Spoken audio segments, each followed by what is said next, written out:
Good afternoon, everyone. Welcome to the Three-County Continuum of Care 2024 annual meeting. We are so happy to have you all here, and we're going to move forward with the agenda. So today we'll obviously be hearing a little bit from myself in the welcome opening speech. We have a wonderful keynote from Lamont Green. We have the year in review, future plans, and then membership votes. For all of those who have not been able to see what we're voting on, Vega will be dropping in the chat the link for our website where you can go and see what we're voting in detail. Thank you, Vega. All right, so again, welcome everybody. My name is Chandel Diaz, and thank you all for attending the Three-County Continuum of Care's annual meeting. This is my first time addressing the CoC membership as the CoC program director, and I'm truly honored to be here with you all. I want to begin by restating our mission, which guides everything we do. The Three-County Continuum of Care, CoC, Mass 507, promotes and guides a community-wide vision, strategy, and commitment to efforts to prevent and end homelessness, mobilizing funding, improves coordination and integration of mainstream resources, and establishes system-wide data collection and performance measurements practices to ensure successful housing strategies and equitable housing for vulnerable populations. The CoC strives to engage funded projects in processes and procedures that are anti-racist, free of bias, and advance the priorities of those most impacted by housing instability and homelessness. The CoC geography includes Franklin, Hampshire, and Berkshire counties here in Western Massachusetts. As we hear this mission, it's a reminder of the depth and purpose of the work we all commit ourselves to every day. Together, we are not just service providers or partners, we are advocates, change makers, and stewards of a shared vision for our communities. For those I have not yet had the opportunity to meet, I'd like to reintroduce myself. My name is Chandel Diaz. I use she, her pronouns. I identify as Afro-Latina, as a person with lived experience of homelessness, and as a survivor of domestic violence. These experiences have shaped not only who I am, but also the work I dedicate my life to. I stand here today as someone deeply committed to ending homelessness and addressing the needs of our most vulnerable populations in a person-centered, trauma-informed manner. This work is not just professional for me, it is personal. I bring the same passion locally here in the Three-County CoC, and I also extend it nationally as a consultant for the National Coalition for the Homeless. It is my belief that the voices and experiences of those most impacted by homelessness should always be at the center of the solutions we create. Looking ahead over the next year, I will focus on strengthening the foundation we have built by reaching out to forge deeper and more meaningful relationships with our partners, towns, cities, and municipalities across the CoC's coverage area.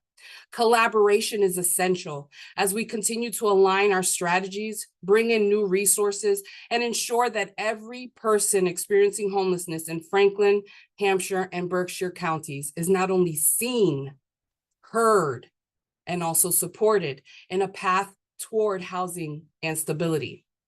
To each of you in this room, your dedication, your hard work, and your perseverance are what make this mission possible.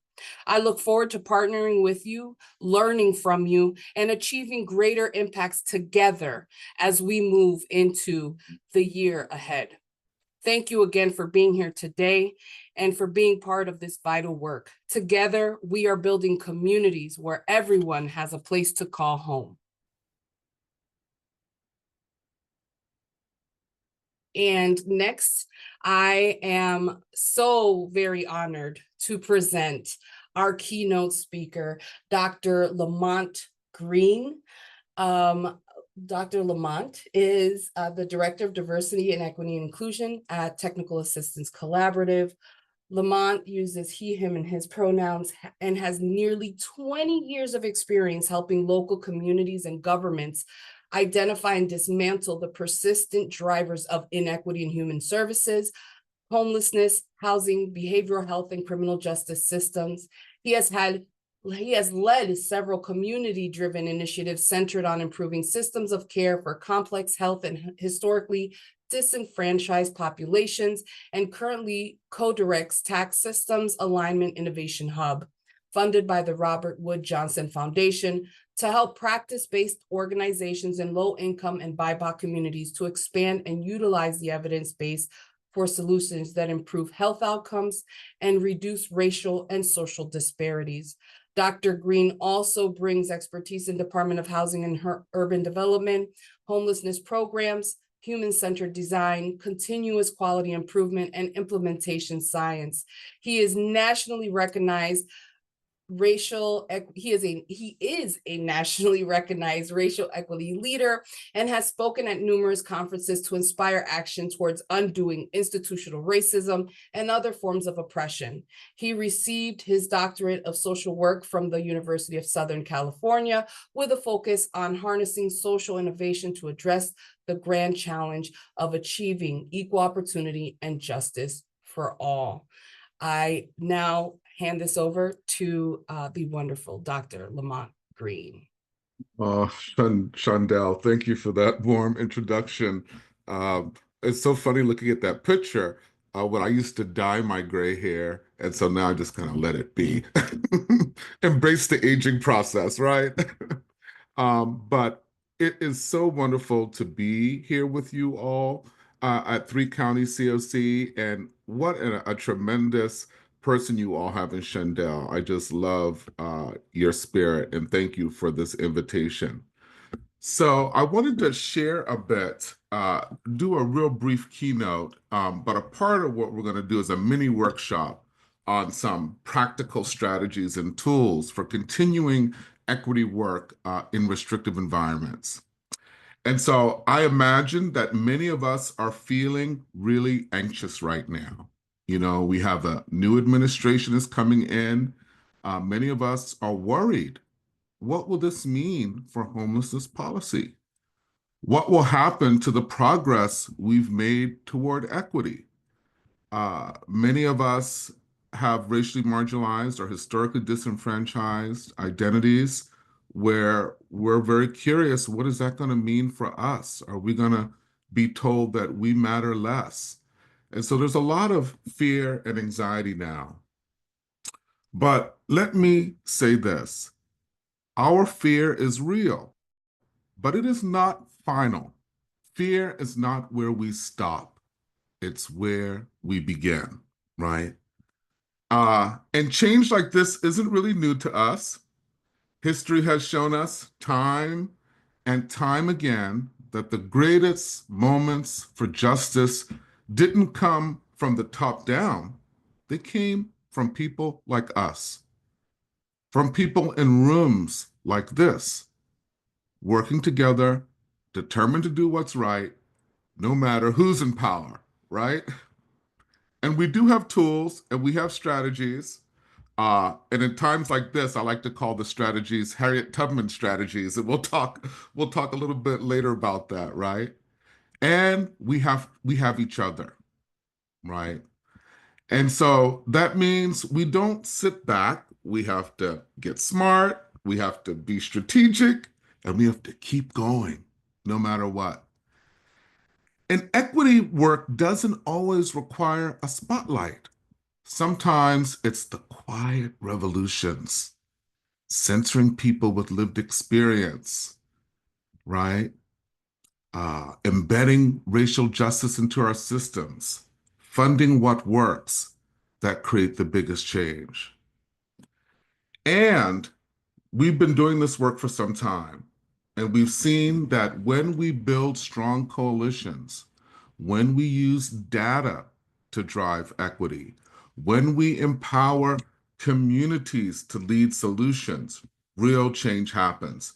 And it's so exciting to hear that you all have a people with lived experience group that I believe Jessica is leading.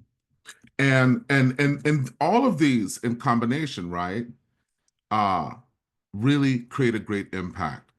So although we might see some executive orders and policies shifting, our purpose does not. And we can make a way out of nowhere, right? So now is not the time for us to retreat. Some of us might be feeling anxiety and sadness, so we have to have that time to have that collective kind of sigh and processing. But now is the time to double down. Fear can paralyze us, but hope is the fuel that drives action. Hope says we will not go backwards. Hope says our people are counting on us, our unhoused neighbors are counting on us. And hope reminds us that we are capable of more than we think. So I ask that we step into this moment with courage, that we don't become hopeless, that we become very bold and very strategic and unstoppable. Because when we stand together, no administration, no policy shift, no fear can hold us back. And so, what I want to share is some practical strategies. I'm going to share my screen now. And I just want to warn you in advance that some of what I'm going to share is going to be very activating. I'm trying not to use the word, the T word triggering, because that has a whole lot of, now I just used it, right? So forgive me. But it can be very activating. Why is it very activating? Because those of us that have been doing equity work and racial justice work for some time, those of us with marginalized identities, those of us that strongly believe in women's reproductive rights and so forth, really can feel attacked. And it feels like, oh, this is watering down the language, right? So it could feel very harmful. But I hope that you all receive this in the spirit of which we're intending. It's not about a watering down, it's about a being strategic. All right. So, what are some of these practical strategies for us? Lamont, we lost the page you were sharing originally. Oh, you're sharing something different. uh-oh, sorry. You can tell I'm not a digital native. Let's see if this one works. Are you seeing my screen, the PowerPoint? Yes, we are. All right. Now I can't see you all. So let's say show video panel. Okay, now I can see your beautiful faces. All right. So this is an equity survival toolkit, right? And just some really common sense strategies for us to keep in mind as we're moving forward. All right. So I mentioned Harriet Tubman earlier. So I want to lift up our amazing ancestor, Harriet Tubman. I call it the Harriet Tubman strategy. For those of you that may not be familiar with Harriet Tubman, Harriet Tubman escaped slavery, and she did, I think it was approximately 13 missions to rescue enslaved folks, including her family and friends, right? Bringing them into Canada on what was called the Underground Railroad during the American Civil War. She also was an armed scout and spy for the Union Army. And in her later years, before she passed away, she was an activist in the movement for the women's suffrage. And so some of the strategies we're sharing is called the Underground Railroad. So in the face of this great difficulty, Harriet Tubman did not give up and persevered in justice. All right. So this toolkit is going to serve as a quick reference guide to help you sustain equity efforts, even in environments where it's discouraged, right? So we could stay focused, creative, and committed. And I love this quote: "The darkest hour is just before the dawn. Even in the worst of circumstances, there is hope." So the first thing I want to talk about is framing equity strategically. So there might be executive orders and things that come down. And you know, our COCs receive a lot of HUD funding, right? So as I say, you can't do any DEI work, anything with racial equity or equity in it is banned, is a no-no, right? Or you risk losing funding, or even your state may risk losing funding. And so we'll have to make a shift. Now, you don't have to do this shift where it's not needed, right? So you don't need to be preemptive in the sense of changing all of the equity language and getting rid of all of that. We don't want you to do that. But when you notice that these restrictions or executive orders or all these different things are happening, that's where we need to adapt. And so instead of using the word equity, you can say fairness or inclusion or opportunity. Here's an example: creating opportunities for all individuals to thrive. Now, first, folks may have a huge reaction to this, right? Well, we know that equity work is about all, but shouldn't we focus on the people who are most facing the most disparities? Yes, we are still going to have that focus, right? But in your framing of this, you need to be very strategic.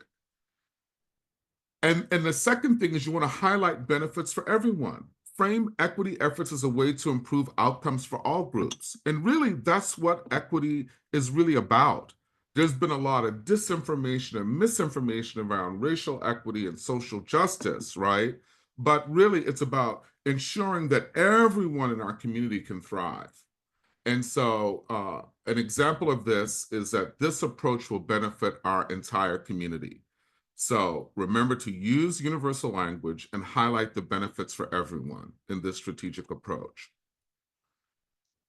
Next is leverage data and stories. And I know you all are doing a great job at this with 3-County CoC, right? You're disaggregating data so you know where all the disparities are and who's experiencing homelessness, right? So you want to present the disparities and outcomes without explicitly naming equity, right? So you can, for example, say data shows that certain groups, and you can explicitly name those groups. Data shows that African Americans are overrepresented in homelessness in our community, Indigenous folks, LGBTQ folks, right? You can explicitly name those groups that they face greater challenges in accessing housing and human services. So you don't have to hold back in naming all the different groups that are experiencing those disparities.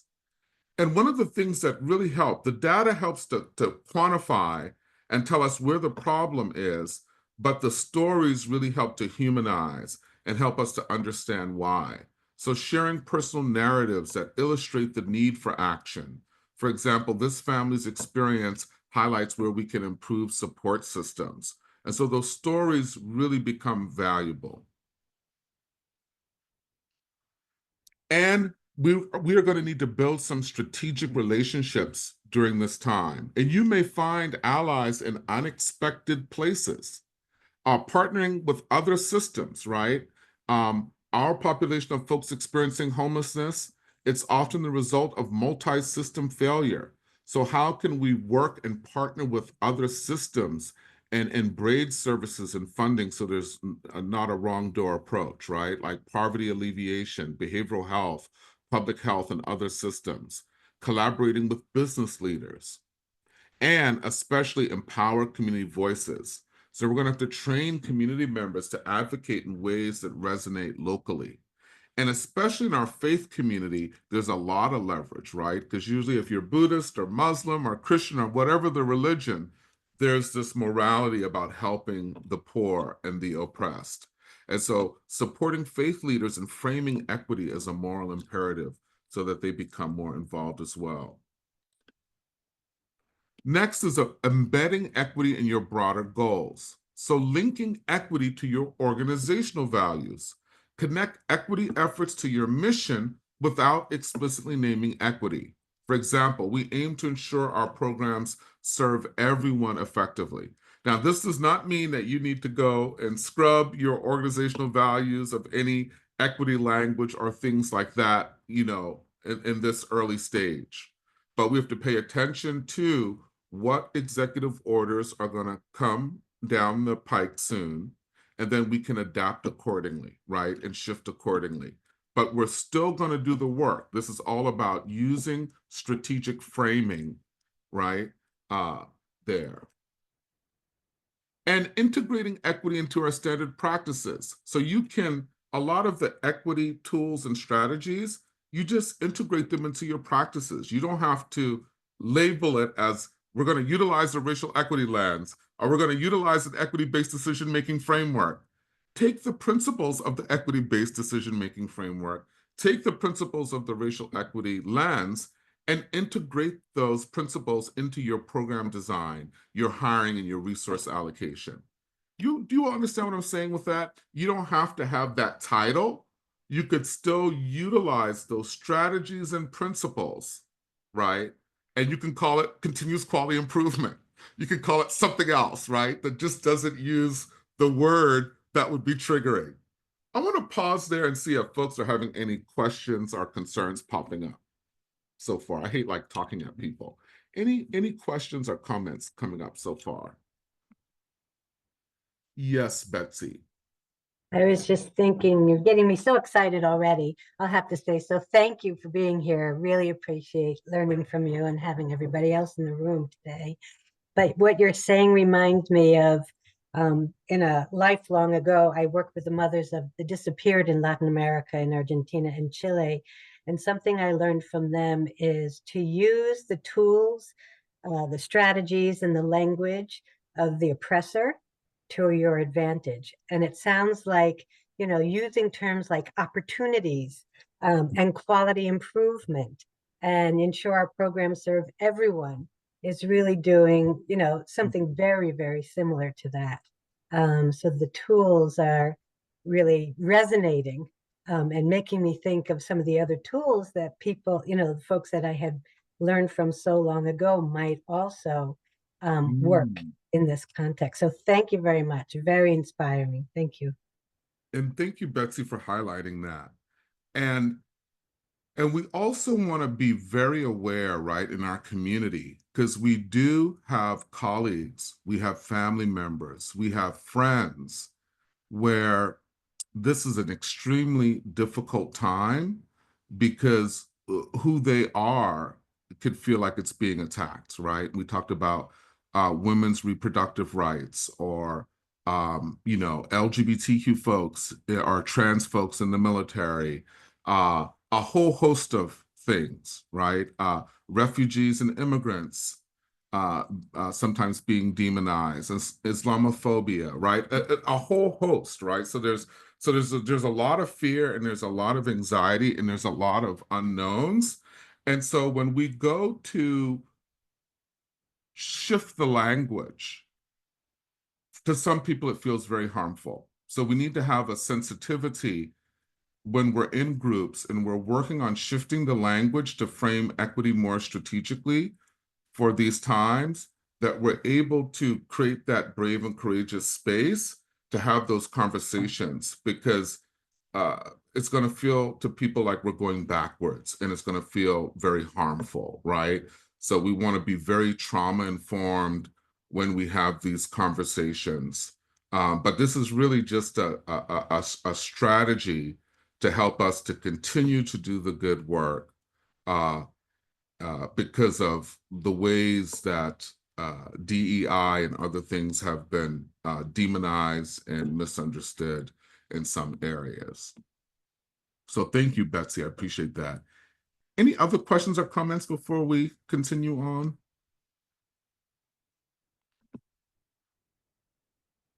All right.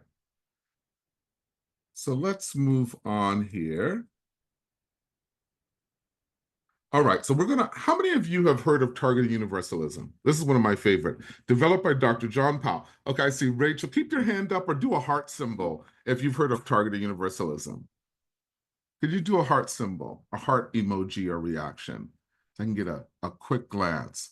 Okay, so there's a few people. This is one of my favorites. So targeted universalism was developed by Dr. John Powell of the Other and Belonging Institute, University of Berkeley, I believe, is where that institute is housed. Notice in this video, it really describes the targeted universalism framework. But notice that equity is not going to be mentioned in the framework at all, but it does the work of equity powerfully. So this could be a very, very helpful strategy for you all to utilize in the tool in your work. So I'm going to play this video for us now.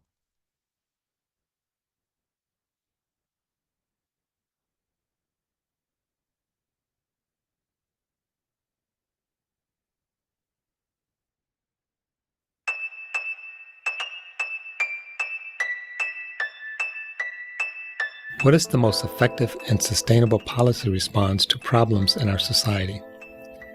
Universal approaches are widely used in order to package policies for broad appeal.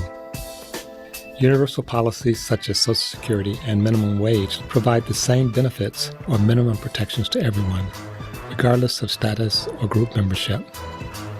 But by treating everyone the same, universal approaches can't root out group-based discrimination and may actually deepen inequality between groups rather than reduce it. And by providing benefits or protections to everyone, resources that could be targeted to groups worse off instead flow to those who are better off. In contrast to universalism, targeted approaches are commonly used. Targeted policies provide benefits or protections based on group membership or status. SNAP, the food stamp program, conditions benefits on income level. The Americans with Disabilities Act requires public accessibility for disabled groups. And affirmative action focuses on historically disadvantaged groups.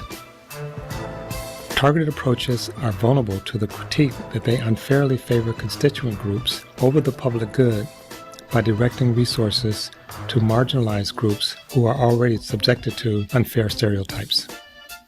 But universal and targeted approaches are false choices.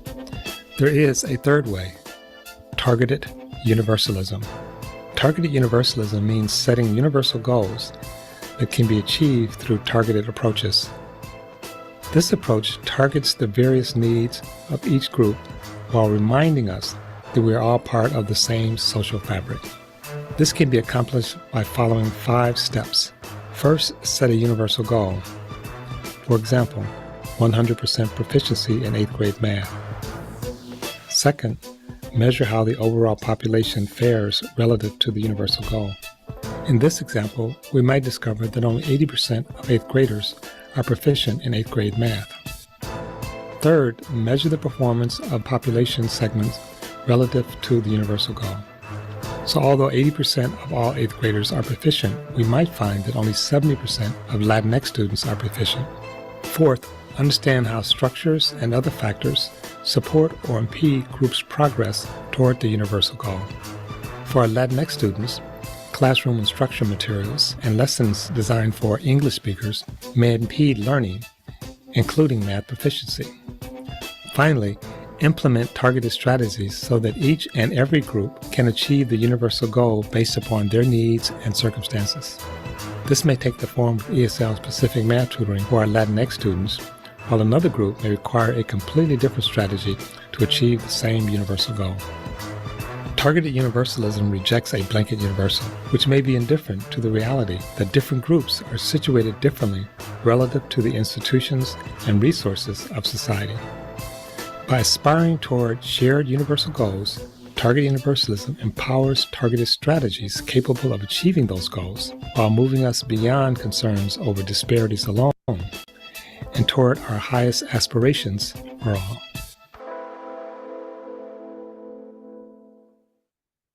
All right, and you all will get these slides, but any reactions?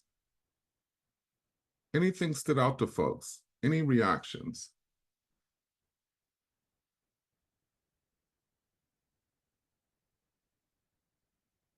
Any thoughts?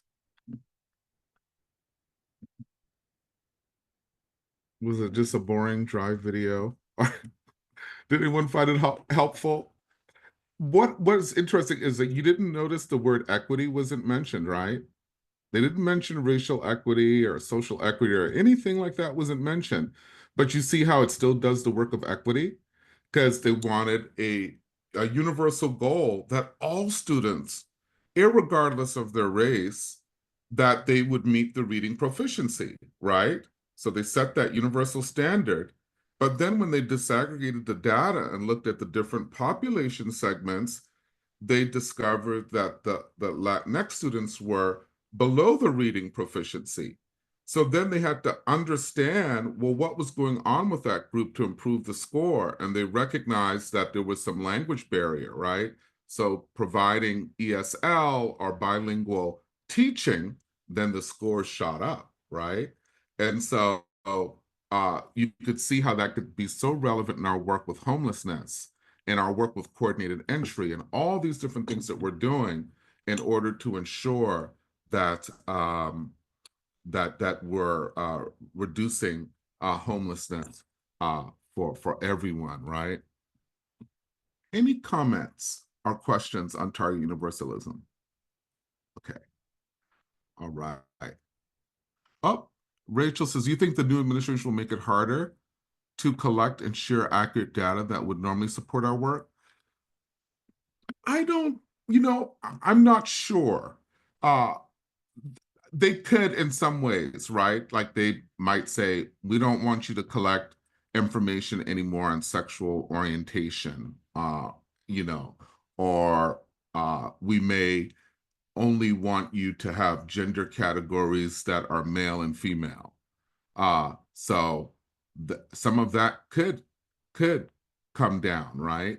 And so that would really depend on you all locally that you still collect that data, right? Because there's also decisions that can be made at the state level. So when it comes to HUD and the HMIS data standards that HUD requires, there may be some interference, but usually states and counties have the authority and power to collect additional information beyond that. Yeah, but that's a very good question. Anything else you want to add to that, Rachel? All right. All right. So another piece that's huge, and let's see, in the scheme of universalism, targeting, where do you see the place of universal design theory? Ooh, well, Betsy, that's a very, when you mentioned universal design theory, could you share the definition of universal design theory? I'm just thinking of, sort of the old idea of, I remember back in the day when FDR used to need ramps when he gave his speeches, because he didn't have the use of his legs. They would create ramps, and then when he left, they would take them away.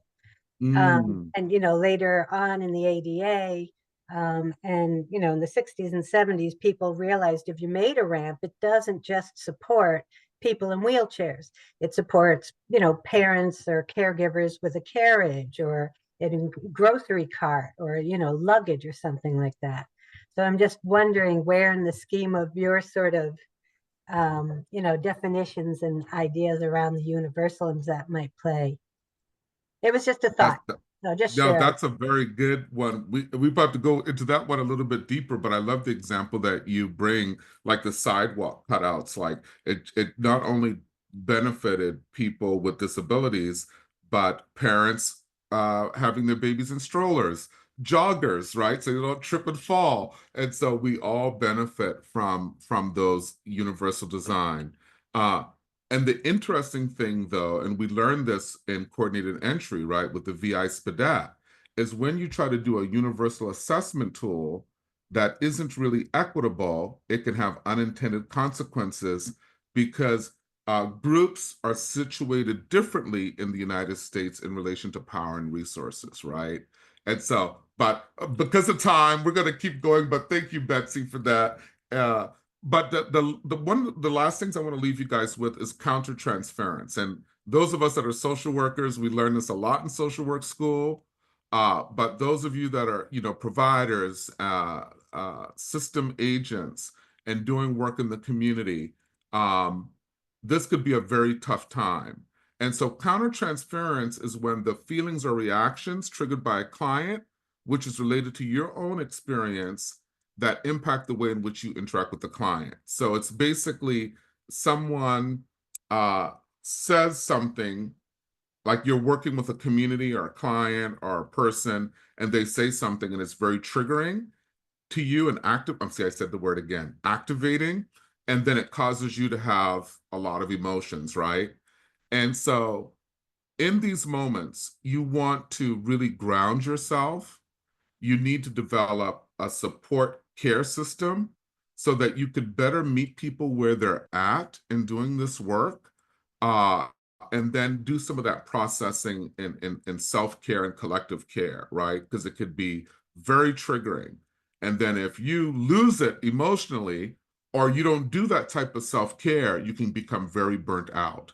So during these times, it's going to be very, very important for us to have that self-care. Something that we're doing at TAC is we're creating a collective care space where staff can drop in, they can get support, and almost like case conferencing, right? Thought partnership for how to navigate some of these challenging environments that might be hostile to equity, that might be very marginalizing to the identities that we hold. It's also a space to learn more about how to apply targeted universalism in our work, emotional capacity building support, and cross-pollination, right? So we're really encouraging communities to develop some type of space that your CoC may have, or office hours or something to support staff in navigating these challenging times. I am so sorry I went over time, but at TAC, we really would look forward to working with you all in the future on targeting universalisms or coordinated entry or any of those things. So know that you can always reach out to us, and we really admire the work that you all are doing. And so I'll just pause and see if there are any last questions and comments before I turn it back over to Shondell.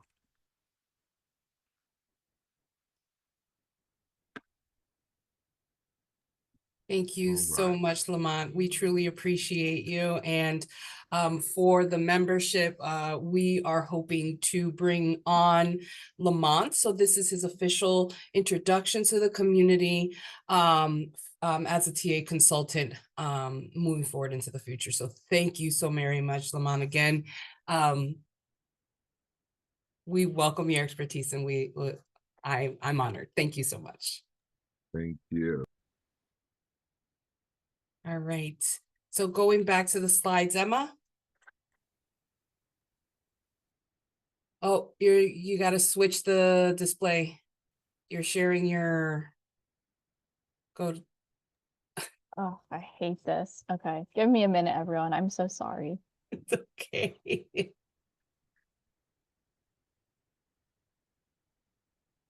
There you go.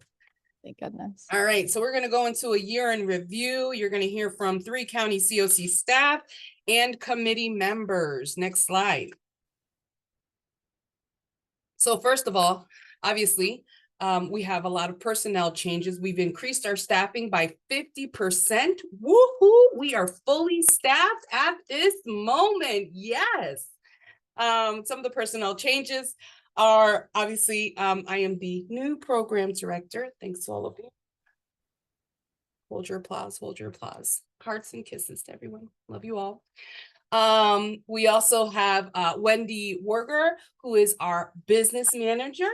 We have Natalie Bertzos, who is our compliance manager, and our most recent hire, which many anybody who has who deals with youth and young adults, who helps or provides services or is a part of community action, recognizes this name. It is our new coordinated entry specialist, Vega Johnson Bouchard. Welcome. And again, we're super, super, super blessed to have Wendy, Natalie, and Vega. Next slide. And I will pass this on to Michelle. Thanks, Shonda. So we just wanted to present some information around the number of people who are experiencing homelessness in Hampshire, Franklin, and Berkshire counties. This is a look at the January point in time counts from 2020 to 2024. On the left, in the orange line, we have the number of people and families experiencing homelessness kind of on one single night in our community. And on the right, we have the number of individuals experiencing homelessness on the same single night. It's pretty clear here. We can see the number of people and families increased very significantly between 2023 and 2024. More than 2.5 times what we were seeing in 2023. We know across the state that this is something, the whole state is seeing significant increases in family homelessness. So it's not too unusual for us here in Western Massachusetts, but it is unusual compared to previous years for sure. We are also seeing, of course, the number of individuals experiencing homelessness also continues to rise as well. In 2024, in January, there was a total of 961 people experiencing homelessness, which is a high for us in quite some time. So it wasn't too promising, but we have another point in time count coming up in 2025, which you will hear more about later. And also just kind of a comparison of where people are experiencing homelessness. Again, 2024 in January, there were 397 people in Berkshire County, 252 people in Franklin County, and 312 people in Hampshire County. We expect that in some counties there may be an undercount, so it's possible if these numbers feel low, you could very well be right there. We are expecting maybe to see some higher numbers in possibly Hampshire and Franklin counties in future counts as well. Some other information we've been working on throughout the year, we put together a what's called a gaps analysis report. And essentially, this is our attempt to determine what is the gap between what are the resources our community has and the resources our community needs. This is just an example of one of the results from some of that. We put together surveys. We worked with the Data Evaluation Committee and the Persons with Lived Experience Action Board / Committee now to kind of design a survey that was sent out to providers and advocates, people with lived experience of homelessness, kind of asking what they saw as the priorities in each different county that would help themselves or others they know obtain and maintain housing. So again, this is just kind of an example of some of the results we saw in Hampshire County, specifically in all counties. This is just Hampshire County we're looking at now. Permanent housing, where we see PSH at the top, housing vouchers, SROs, all forms of permanent housing were the most widely suggested resources, not at really any surprise. Just wanted to point this out. The results of the gaps analysis, right? This information in collaboration with the results of our housing inventory and our point in time count results. We use that to make some recommendations for the continuum of care, funding application process. I'm sorry, Rachel Peely, since we're persons with lived experience. In this context, I'm speaking of people with experience of homelessness, specifically when we're talking about the gaps analysis report here. So some of the recommendations that were made to the board to be included for funding priorities were more rapid rehousing programs, housing or services for those fleeing domestic violence, and permanent housing in Berkshire County specifically. And I'm going to turn it back to Shondell to talk a little bit more about the funding application. Yeah, so hi everyone again. So HUD announces competitive funding opportunities through a Notice of Funding Opportunities, NOFO. Each NOFO contains all the information you need to apply for funding, and all funding opportunities are posted on their grants.gov website. And so this year, our Notice of Funding Opportunity was released from HUD for FY24, FY25 on July 31st. The 3-county then released an RFP, which is a request for proposals, August 28th. The deadline to respond to that RFP was September 27th. Our Ranking and Evaluation Committee met on October 3rd. Project notifications went out October 11th. The consolidated application was approved by our board on October 18th. And final consolidated application was posted on the CoC website October 23rd, and the final submission was October 25th. Now, the HUD deadline for all this was October 30th, so we were well ahead. And thank you to all that moved that forward, especially the CoC staff and community action that assisted us. Some of the competition highlights was, again, that this is a 2-year grant cycle, which changes because the last time it was a 1 year, and it's been 1 year for quite some time. And so this is really new to us. We had applied for 5 community action applications. So that's planning, coordinated entry, HMIS, which is the Homeless Management Information System, YHDP, which is the Youth Homelessness Demonstration Project, CE, which is coordinated entry, and HMIS. We had 8 renewal applications for youth homelessness demonstration projects, 2 of which were reallocated, 1 new DV bonus project, 1 new CoC bonus project, 1 new expansion with CoC bonus funds, and 2 projects again that were reallocated, to total 18 grants, which equals 234 beds. Next slide. So partnerships, we over the last year have trained 24 new coordinated entry assessors. We had 8 new PLE, people with lived experience, involved in the work that we do in at decision-making tables. Through the People with Lived Experience Action Board. We had 6 new committee members join the various committees that you will hear about later on.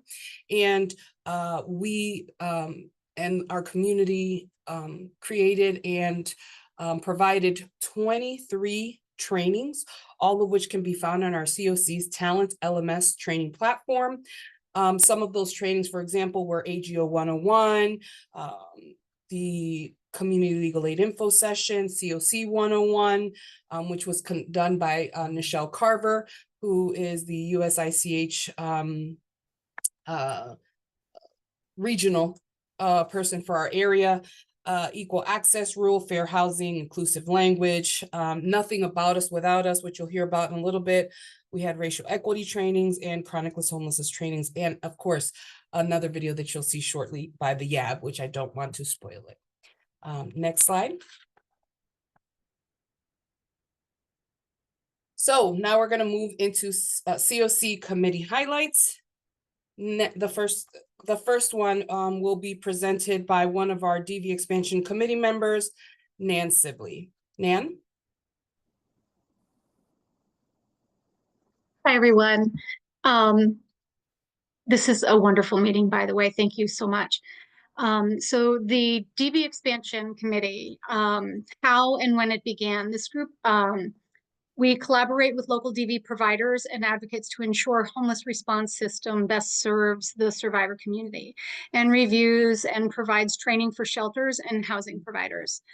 Key highlights that I'll be talking about are committee members, things of interest to the group, updates from last year, the DV specific case conferencing, DV MTW's Salison DV Housing Navigator, the DV 101 2-part training, and the 2-year plan. So this group has been meeting for 2.5 years, since April of 22. We meet monthly for an hour and a half with supplemental meetings for special projects that we might be working on. The CoC has supportive service dollars that are integrated into the coordinated entry grant, which has assisted this group in formally expanding and implementing tools and measures of privacy and security for this specific vulnerable population.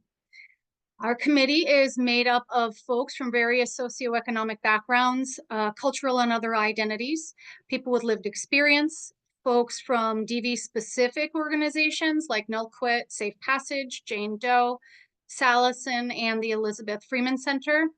Also state service agencies such as DTA and larger service agencies such as CSO, ServiceNet, Behavioral Health Network, Mental Health Association, and Community Action. Things of interest to this committee are the impact of current domestic violence services and discussions that explore limitations of our systems without blame, but with curiosity. We do brief check-ins about sheltering and case conferencing as an accountability and awareness measure as well. Our discussions are collaborative, with input creating context for regional and rural issues service providers and victims are facing. We respond to input proactively by inviting creative and collaborative solutions, such as the training we released this year. And this training is for all homelessness service providers and organizations, not just folks who specifically work with victims of DV, but for someone who might be experiencing DV might cross your path. Updates from last year's presentation. The Executive Office of Housing and Livable Communities, EOHLC, and Domestic Violence Moving to Work Vouchers started in October of last year. Our DV-specific case conferencing identified 23 referrals. Of those referrals, housed 16 individuals and families. We discussed creating the DV 101 training, which did happen, and I'll go more into that in a moment. The DV expansion portion of the coordinated entry grant supported Salison to have a DV housing navigator who has successfully provided services to 56 participants over the last year. Creating the DV 101 and what it covered. So we had really rich discussions and exploration that revealed a lack of quality and accessible information for anyone who works in homelessness services who might want to or need to know what to do when someone might be experiencing risk factors to their safety. As a result, this committee worked to create and present the DV 101 training, which was initially held in May of this year. It is currently available on the Talent LMS if you missed it. It's broken into 2 sessions of 2 hours each. It had 90 registrations for part 1 and 92 registrations for part 2, and both trainings were well attended. Feedback was overwhelmingly positive, and with suggestions on areas of interest that folks would like to learn more about, which brings us right into our 2-year plan. DV 201. Covering specific training on trauma for informed practices for first responders, specific information on trauma-informed practices for first responders such as EMT, police, and fire. Deeper discussions on all shapes, sizes, and forms that DV can and does occur, such as same-sex households, parental and elder abuse, and other intersectionalities. Identifying racism and expanding on cultural sensitivity that was touched on during the DV 101. Also in the next 2-year plan, we would like to strengthen groundwork and networking across our rural regions through faith-based groups, court systems, and substance use organizations. We'd also like to explore visibility campaigns, mainstream news media reports. DV, it sensationalizes in the reports, but without follow through, which creates numbing effects of the issues. So getting real info out to the public and who is affected. Reaching out about PSAs or commercials, possibly to NEPM or other localized and respected outlets. How our current systems work, such as the 209A process, the restraining order process, or data around violations, warrants, arrests, and accountability. And also moving towards anti-stigma work around the difficulties of navigating these current systems and the available resources in this work. Also in our 2-year plan, we have discussed focused groups led by people with lived experience so that this group can continue to be current and effective, especially in the face of our geographic challenges and resource scarcity. What are the barriers to accessing safety and health, and understanding what is difficult about leaving and exploring opportunities to mentor. We are also exploring the possibility of a Western Mass in-person conference that includes trainings. And finally, we're interested in creating a legislation that specifically identifies DV as a crisis that is worsening while resources simultaneously become deprioritized.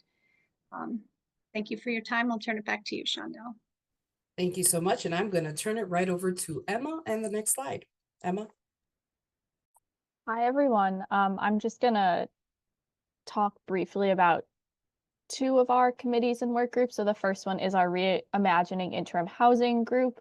And this is a group that's trying to rethink shelters and how we shelter people.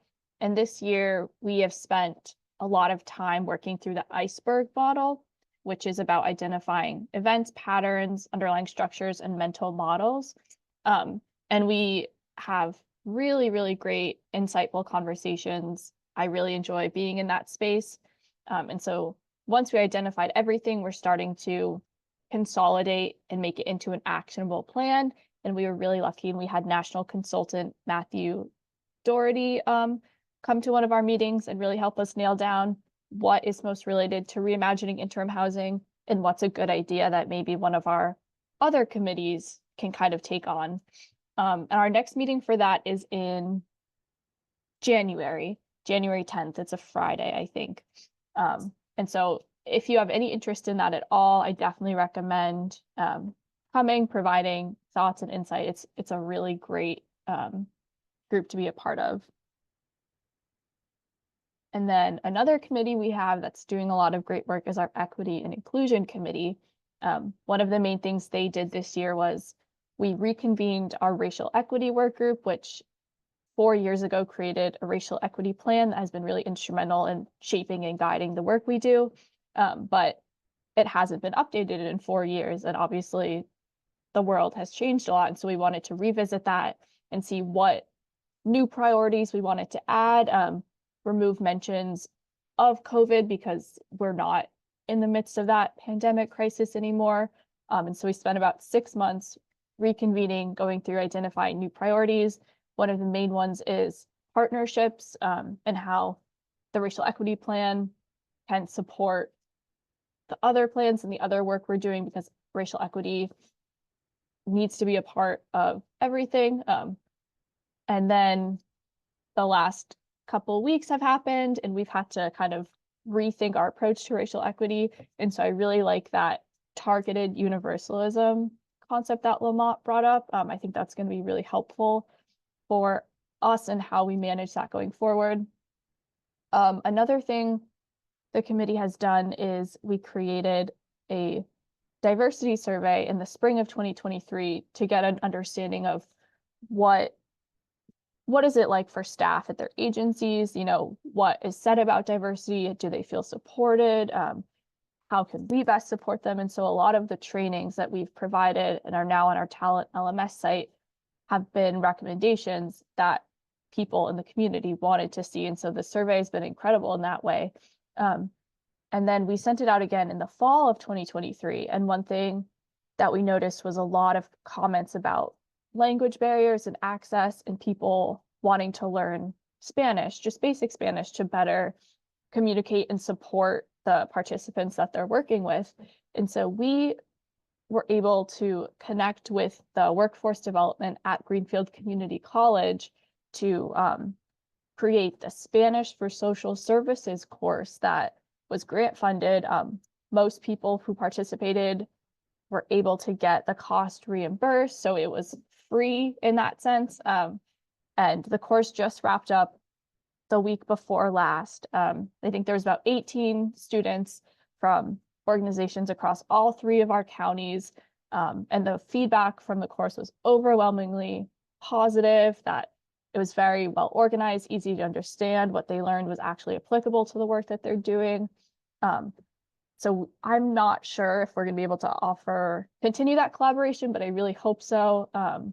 And again, our Equity and Inclusion Committee meets monthly. It's also a really great group that we have. As you can see, we do a lot. And our next meeting for them is actually tomorrow at 11 a.m. if anyone is interested in coming. And so I'm going to pass this on to Shondell or Jessica. Not quite sure. Hi, everyone. My name is Jessica, and I am part of the PLE Committee Board. And as you all know, the PLE stands for People with Living Experience. The PLE Action Board strives to uplift the voices of those that have fallen through cracks, identifying barriers that help to educate the systems about what is not working. Acknowledge that not every experience is the same. Be present as the collaborative us, as this is what makes the system better. And move forward the reality that there is still a lot of stigma around the reason why people experience homelessness. The Nothing About Us Without Us training is a program that was developed by individuals like us with lived experience of homelessness who are members of the PLE Action Board for Service Providers. It was designated to be all in compassion. The trainings covered an extensive array of subjects, ranging from understanding and mitigating stigma to identifying and addressing inherent biases.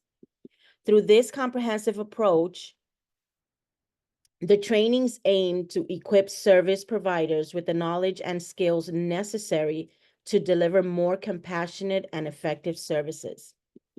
During the summer, we did some summer cooling kits. We provided and organized survivor kits where we had a collection for the unhoused population. That was so much fun. We distributed items at community breakfast in Amherst, Northampton, and Greenfield, and through outreach near shelters and parks in Greenfield. We would like to take this chance to publicly thank all those who supported our efforts and donated to making sure our unhoused neighbors had the items that they needed, and were able to provide them with these kits. The folks included were community members, local partners such as CHD, the Opioid Task Force, Greenfield Public Library, the Mary Lyons Foundation, Craig's Doors, and the Northampton Recovery Center, and the C3ACO.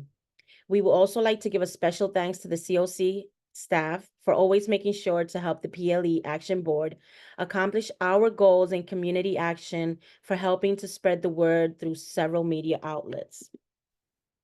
And now a little bit about the LEADA.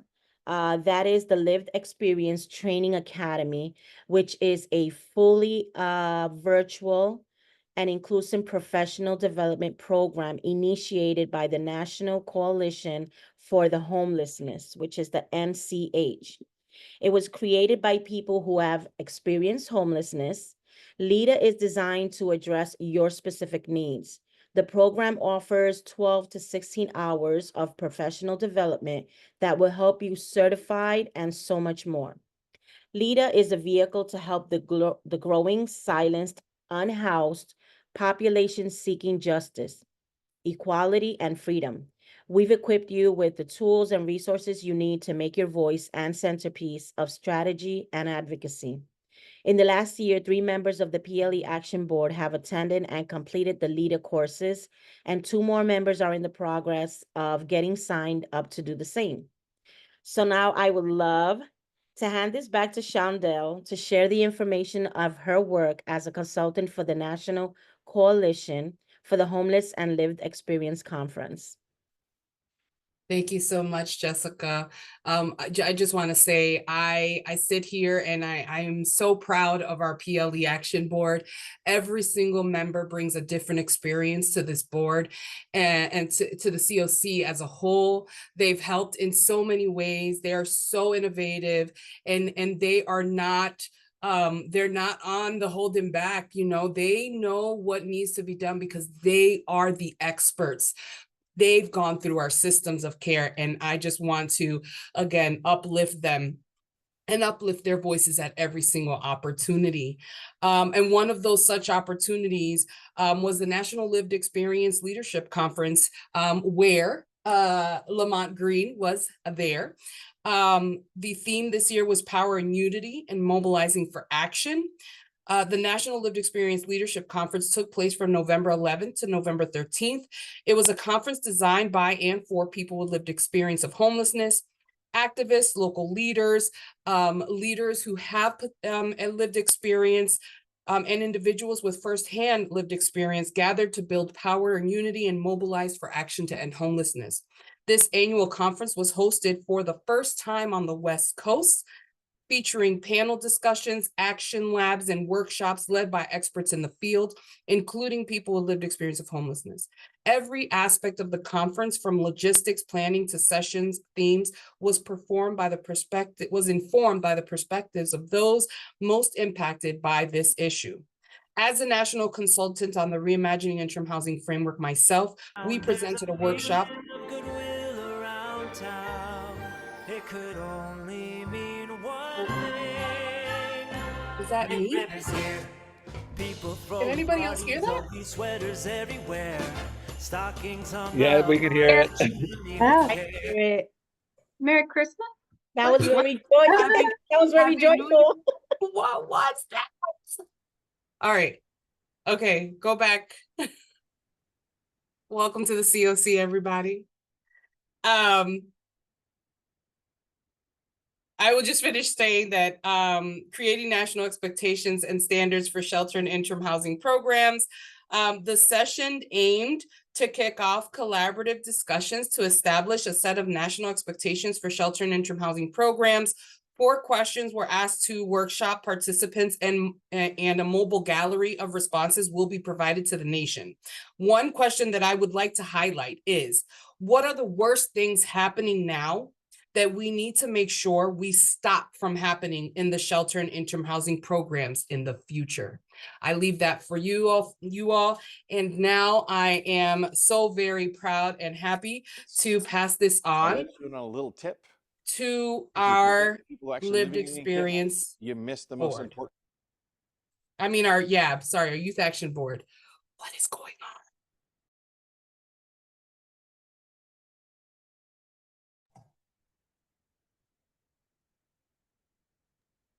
Did someone hijack our slides? Is Emma having technical difficulty with her? There she goes. Okay. Go to the next Can you slide, all see Emma. this? The next slide. Okay, so sorry. It's okay. All right, so now again, I'm passing this on to Beatrice and Jason from the Youth Action Board. Hi, I'm Beatrice. I'm part of YAB, Youth Action Board.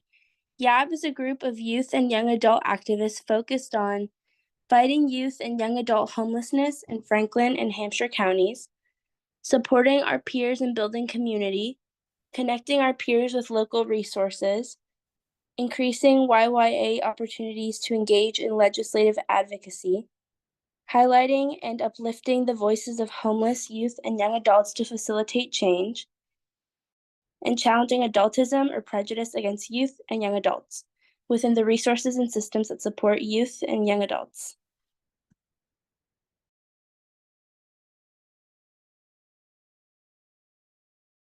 Next slide. I'm Jason, and I'm going to tell you what we've been up to.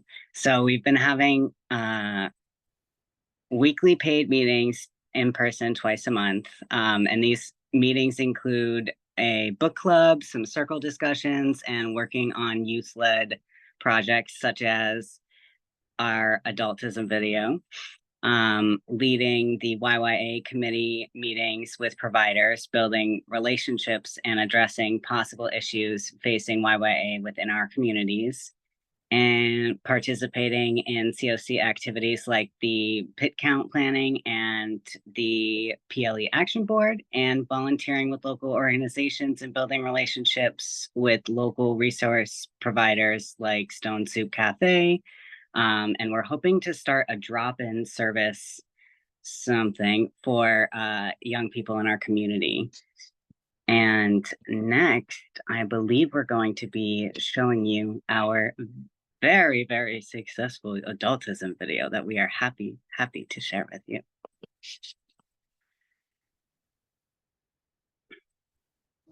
Hi, we are the Youth Action Board, and today we are going to teach you about adultism.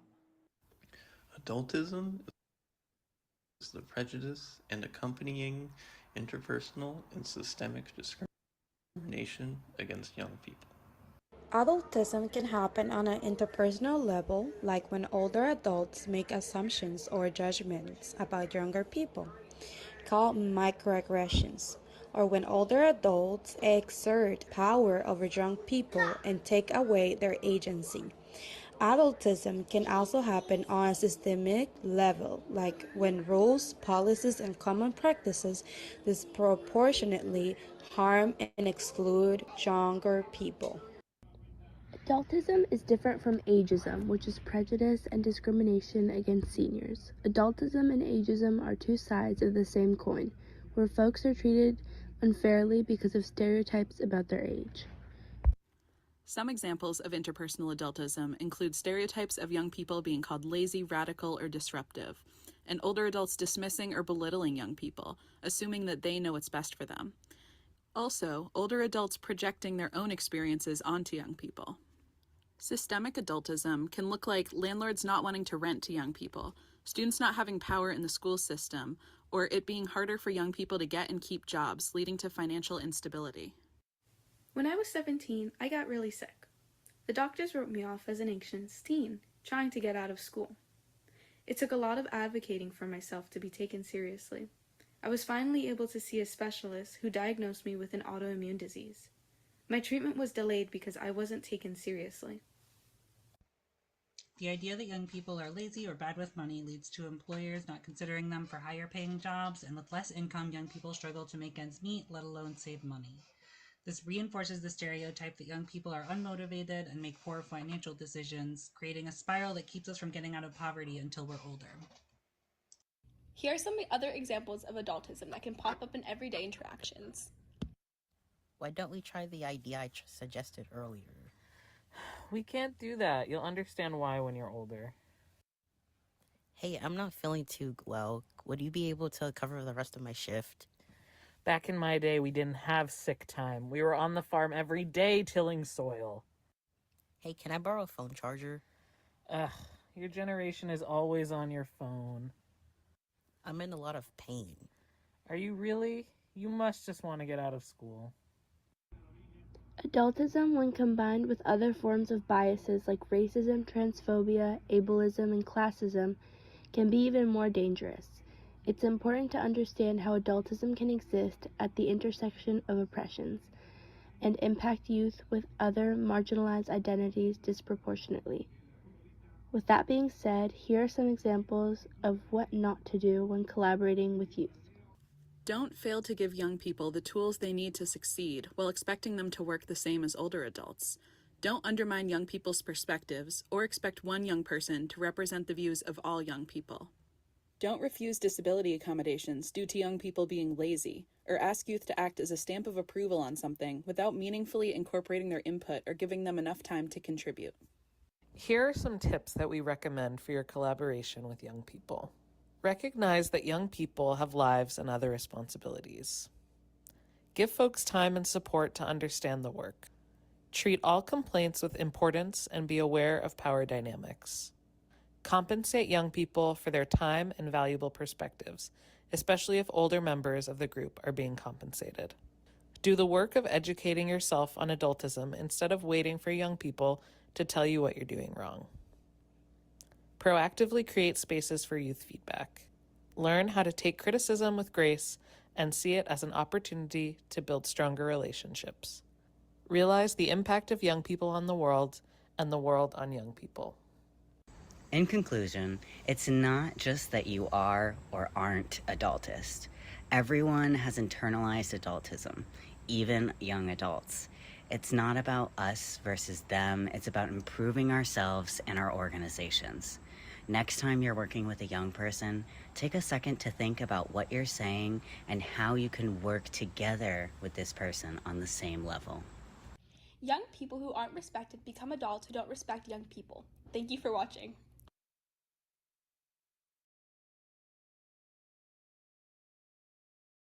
And we hand this off to Natalie. All right, that's a tough act to follow. Thank you so much. As most of you know, my name is Natalie Bertzos, and I am the compliance manager of the CoC.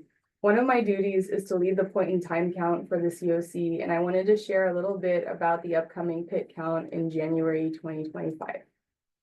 The night that has been designated for the point in time count is going to be Wednesday, January 29th. Last year, our pit count strategies included a few volunteers going out on the night of the count to reach out to people experiencing unsheltered homelessness. But most of the surveys that were carried out were by providers of homelessness services throughout the 3 counties the 7 days following the designated night. This year, we are updating training materials to be focused on providers that are already providing direct services to persons experiencing homelessness, with the hope of expanding our service-based count in Franklin and Hampshire counties, especially where we believe unsheltered homelessness may be underreported in past years.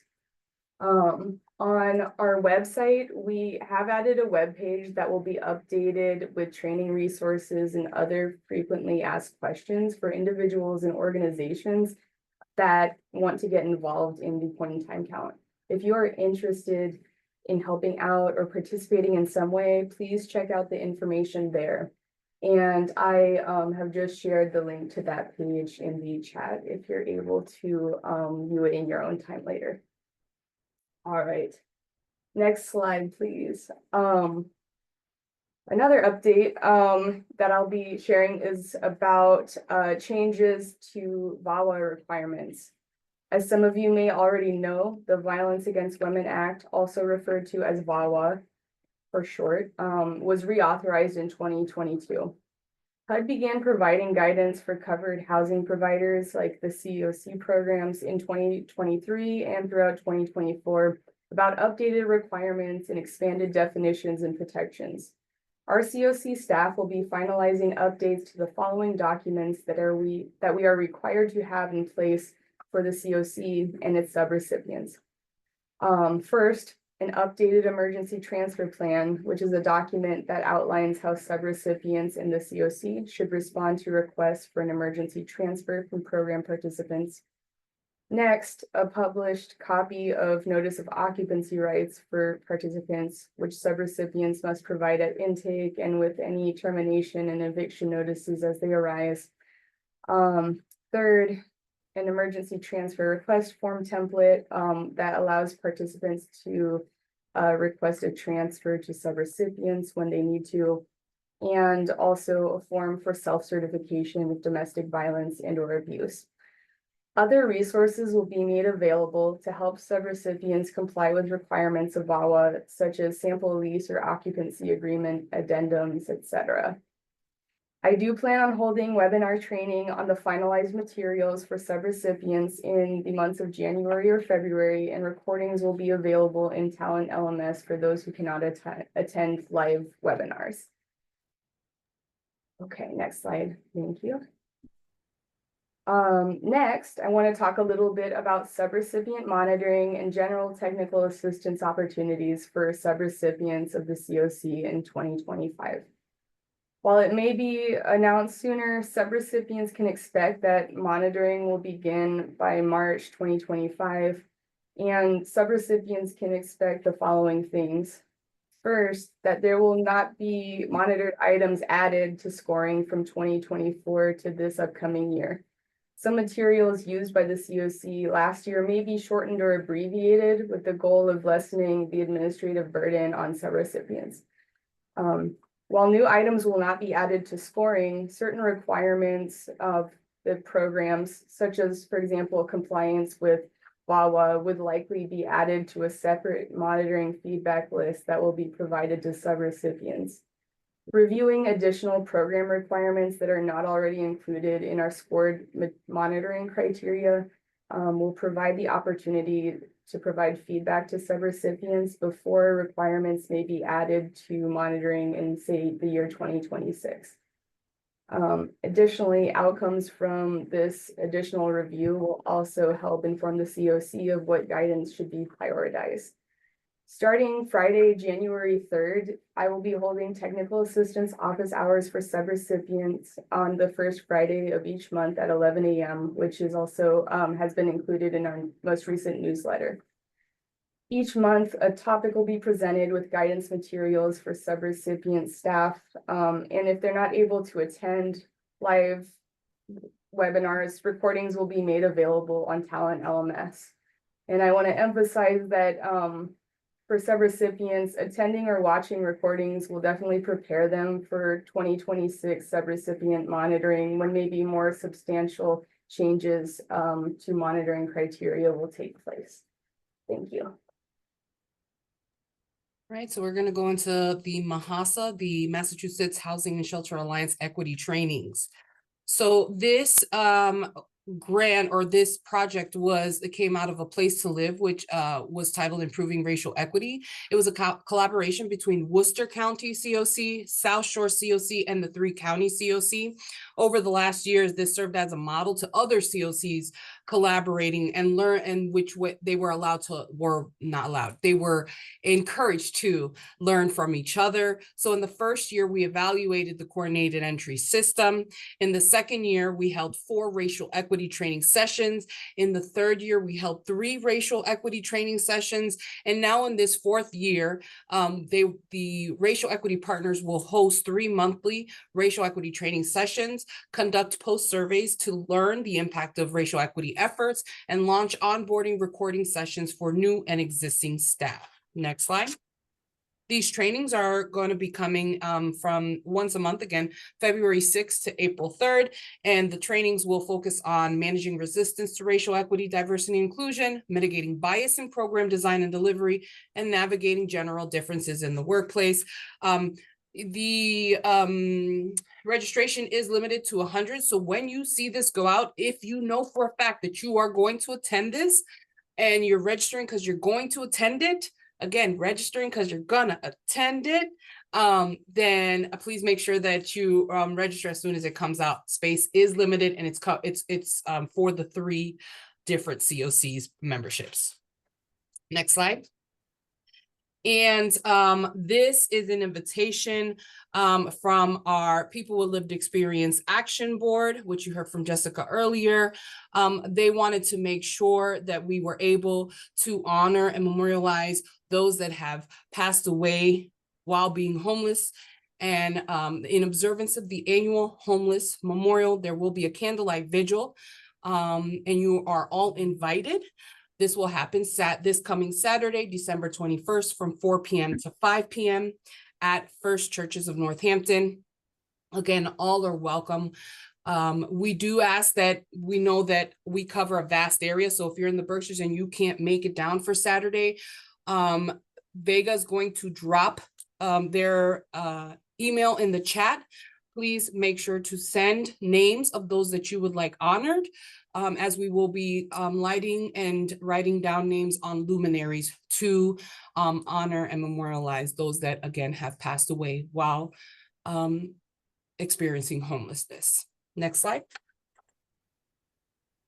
On to Michelle. Thanks. So we also wanted to share a little bit of information around the number of people who have exited the homelessness response system, as we call maybe emergency shelters, transitional housing programs, street outreach programs, systems where people are currently experiencing homelessness. We looked at the number of people who exited those systems to permanent housing destinations. This isn't necessarily through continuum of care funded housing, but since the start of 2024, there have been 361 people who are experiencing homelessness in Hampshire, Franklin, Berkshire counties who have found permanent housing. 208 people and families found permanent housing with support from Lewison House, Soldier On, Gandara Center, ServiceNet, CHD, and other emergency assistance family shelter staff. And 153 individuals have found permanent housing support from Lewison House, ServiceNet, Clinical and Support Options, Craig's Doors, Dial Self, Mental Health Association, Upside 413, Gandara Center, Elliott CHS, Construct, Center for Human Development, Soldier On, and many more social service and housing providers in the area. So we just wanted to share a little bit of some good news that we had as well. Thanks, everyone. Oh, yeah, and I'm going to pass it off to Wendy to talk about some fun fiscal things that she's been working on. Good afternoon, folks. For those who don't know me, I'm Wendy Warger, the business manager of the 3-county CoC. My pronouns are she, her, hers. Well, we got some good news. We've almost made it through the HUD grant extensions. On January 31st, the fiscal year 2022 HUD grants are expiring. We have notified all the recipients what the processes are for the grant end dates and what the deadlines are in an email notification that happened in early December. We can find an example of this letter in our new fiscal guide. Going forward, we will use this 2-month notification for all projects to notify them of the grant end date and completion dates. Next slide. We decided to create a fiscal guide as a one-stop shop for processes. The guide should assist in facilitating better expensing of eligible project funds. It is strictly a guide, and if recipients need details, they should go to the HUD Exchange for more details or contact us directly. The guide is to provide all the documents that recipients should need to submit information to the 3-county CoC. The guide is for everyone who has a new HUD or renewal project and possibly some state funding through the CoC. Next slide. What is the guide? The guide is a work in progress. It provides in an Excel format for all the forms, examples, and details needed for fiscal management. The first tab has links to all the tabs. And why did we choose to do it in Excel format? We wanted people to be able to easily copy and generate the forms without having to bounce around to different links. Next slide. Where can the guide be found? The guide is on the CoC webpage. If you could click that, yep. And hold on 1 second.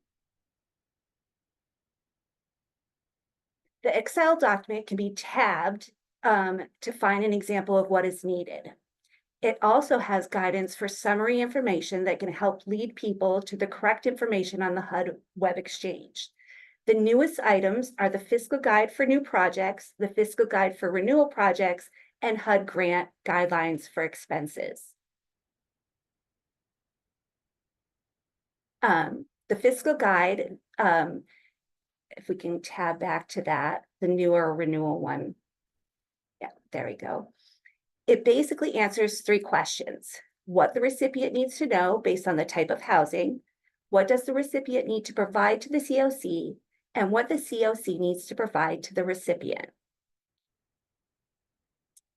I'm going to tab over to the grant guidelines. This is where you can see the categories within each section, so of a HUD budgetary line. Our goal with this guide is to give quick references, better communication of expectations. Recipients can go to this and see what they need to provide. And also, we hope that recipients will reach out regarding budget questions if they're unsure. We are hoping this will be an easier, quicker, better way of knowing eligible costs. I also wanted to let people know I'm also conducting office hours every 3rd Wednesday of the month from 10 to 11. For the future, we want your questions. It makes the process better and us better. So please give feedback regarding this guide. It will be greatly appreciated. And I think I'm going to hand this off to Shondell. Thank you so much. I'll give Emma a chance to come back to the presentation. The right screen or no? One day I'll get this right, everyone. So sorry. All right. All right, so we are at membership votes. Let's move to the voting agenda.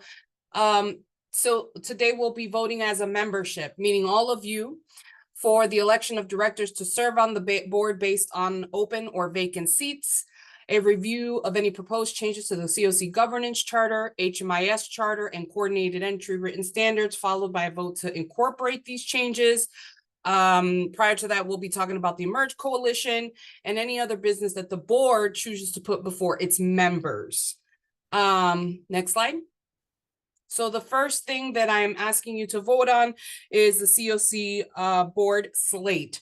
This is how it is showing up on the website. Again, it can be found on the website because I wanted to make sure that we highlighted certain things in green so that you saw the changes. So everything that is has been drafted under this is in green again and has been reorganized to reflect the order of the seats as listed in our governance charter. New seats, hold on 1 second. I had written this down somewhere. Here. Hold on. Give me 1 second. I know I got it. I got it. Sorry, I did write it down. I just didn't open it. Okay. So for the seats,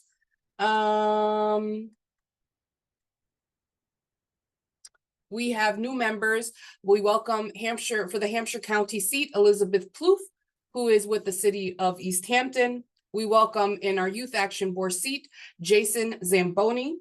We welcome affordable housing developer in the seat, Megan McDonough, who works for Pioneer Valley Habitat for Humanity. In our shelter provider seat, we welcome Tim McCarthy from Craig's Doors. In our disability rights org seat, we welcome Juan Concepcion, who works for Stavros. Currently, we have a Franklin County rep seat that needs to be filled. We have someone who is testing out the waters just to make sure that this is going to be a good fit for them. We are also looking for a college rep, and our affordable housing advocate is the same organization, but a newly appointed person, which will be Jennifer Derringer in that seat. Again, visual changes are highlighted in green to reflect order and changes as stated in the governance charter, board members that have renewed their terms, and certain abbreviations or wording that was changed and added or omitted. I will call one of our co-chairs, Gina Gavini, to call for a motion. I see Phil jumped ahead of everyone. Hey, Shondell, I make that motion. Thank you. And I see in the chat that both Phil and Betsy first and second, motion and second. Thank you so much. Next slide. Just Shondell, we need to vote on it. So oh, sorry. All those in favor, either unmute or put it in the chat. Aye.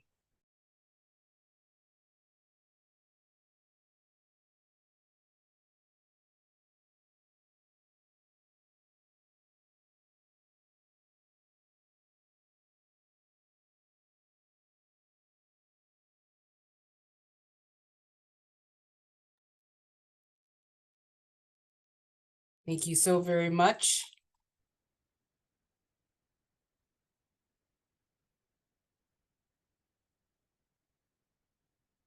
You don't need to abstain, it's okay. All right, thanks, folks. I appreciate all of you. Moving forward to the next slide. So, in our governance charter, which everyone can find on the news and events page, which can somebody please drop in the chat, I think. Thank you, Michelle. So changes to our governance charter. So some of the key updates are that the annual member meetings will be held in winter and spring. It was previously stated in the charter that annual member meetings will be held in the fall and in the spring. The meeting agenda, to include any voting matters, will be distributed at least 7 days of the meeting. Previously, it stated that the meeting agenda, to include any voting matters, will be distributed at least 10 days before the meeting. The board membership consists of 16 to 30 members, with some entities afforded permanent seats to the board as described below. And it previously stated in the governance charter that the board membership consists of 13 to 20 members, with some entities afforded permanent seats to the board as described below. The reason for the change was just the permanent seats alone was 16. So kind of just updating it. We have an awesome group of people that sit on this board, and we wanted to make sure that we are inclusive of that in our governance charter.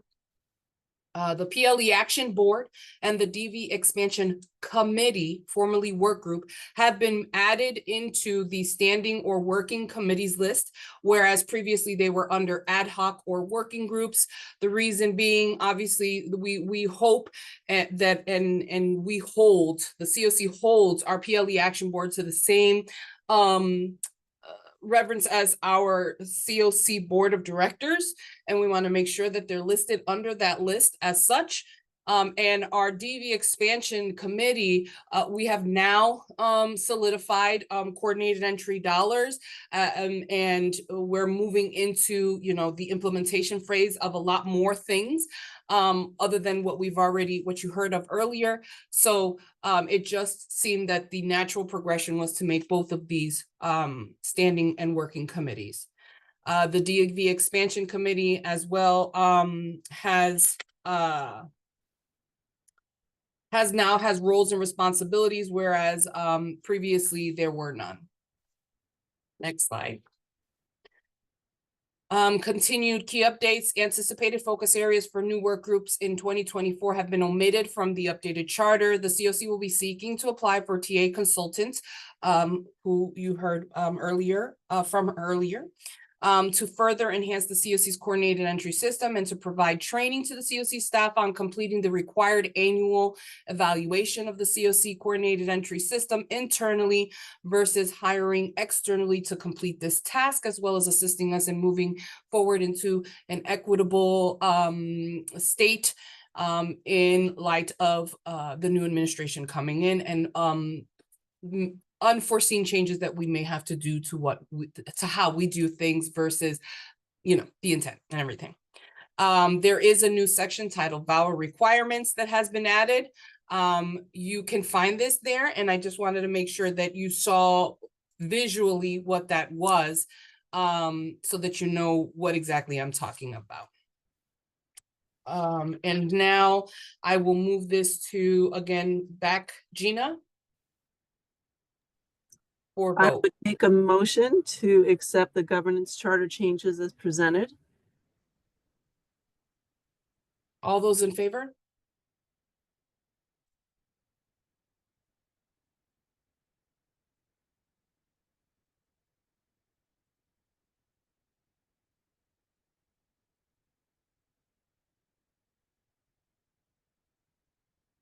Thank you so very much. We will make sure to save the chat for wording purposes or record purposes. Thank you again, Gina. Next slide. So at the last annual meeting, at the last CoC board meeting in June, it wasn't the last one, it was the June one, where we were in person.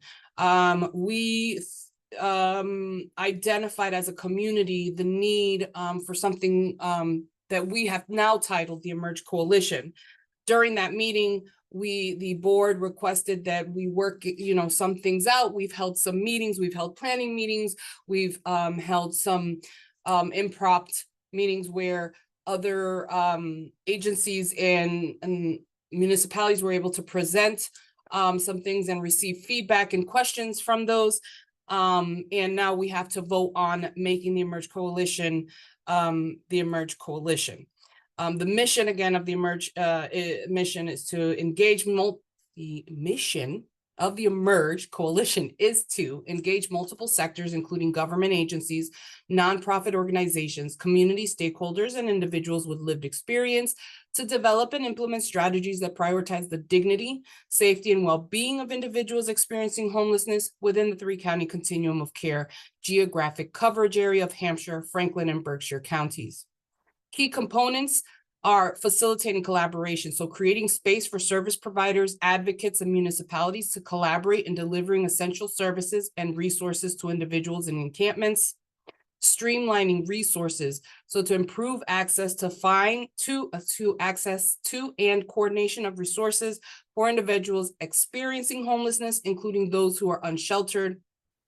Coordinating encampment response, so supporting municipalities in responding to encampments through trauma-informed, equitable, and person-centered approaches, including guidance on sweeps. Reducing service duplication, so minimizing overlap in services among providers supporting individuals experiencing homelessness in encampments, and developing outreach mapping. So this would assist us in creating and implementing an outreach mapping system to generate aggregate data for internal use, ensuring data is not shared with external agencies. Does anybody have any questions?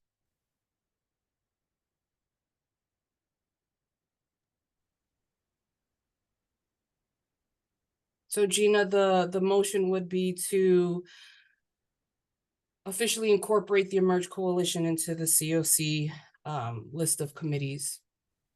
Thank you, Shondell. I make that motion to do exactly what you just said with the Emerge Coalition. All those in favor?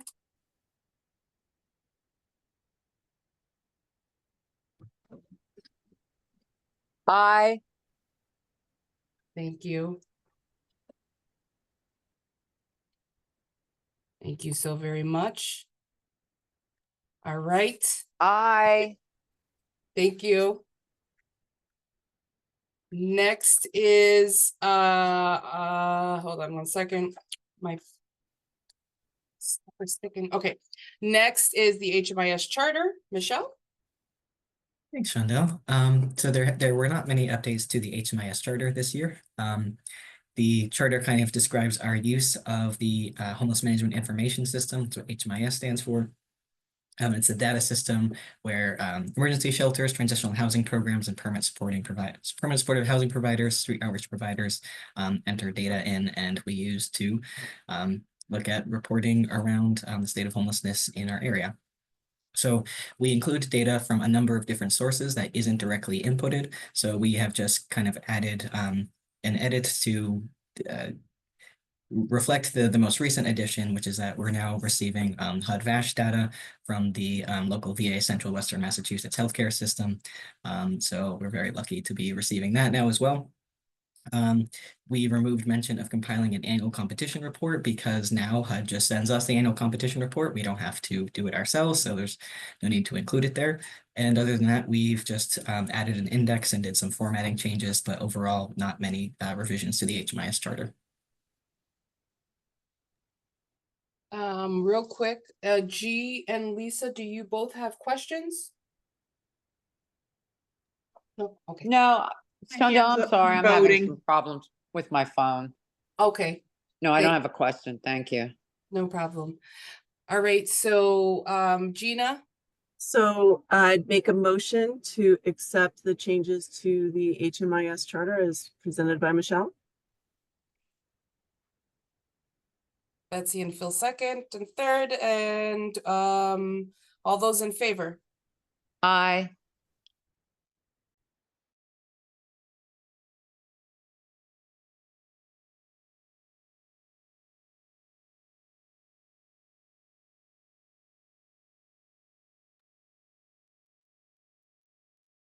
Got to do a lot of scrolling down. Thank you so very much. All right, next. Coordinated entry written standards.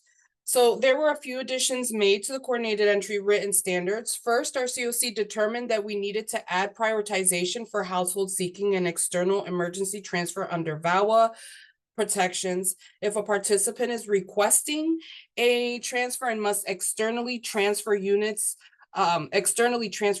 through another project of the same type, then that participant would have priority over other participants on the by names list for the next available unit or program enrollment that met their need. This has been added with other important protections under each section for permanent supportive housing, rapid rehousing, and transitional housing standards. Additionally, we outlined the requirements to become a coordinated entry assessor. Both representatives of agencies as well as community ambassadors can become coordinated entry assessors. This has and will continue to allow us to have other advocates that are not tied to an organization to participate, with additional supervision and a background check added. This allows us to equitably include persons with lived experience and other volunteers in the coordinated entry system. We have also outlined a policy for corrective action steps taken when a CE assessor improperly discloses private or confidential information about a participant that is not covered under the privacy agreements in place of case conferencing and coordinated assessments. We will provide opportunities for written reminders and warnings, along with additional trainings required if the disclosures continue. Ready Gina? for a motion? Yes. I'd make a motion to update the coordinated entry written standards as described by Shondell. Do we have for a second? All right, G.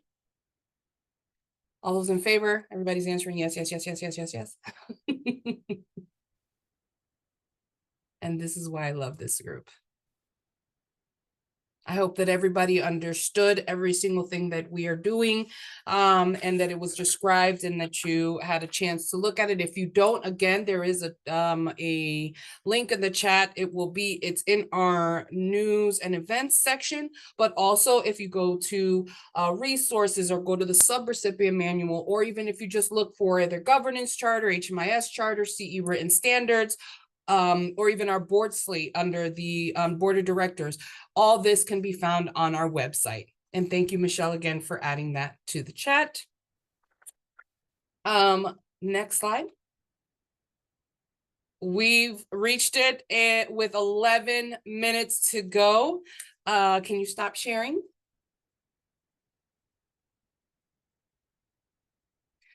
I truly want to take a moment to thank all of you for being here today.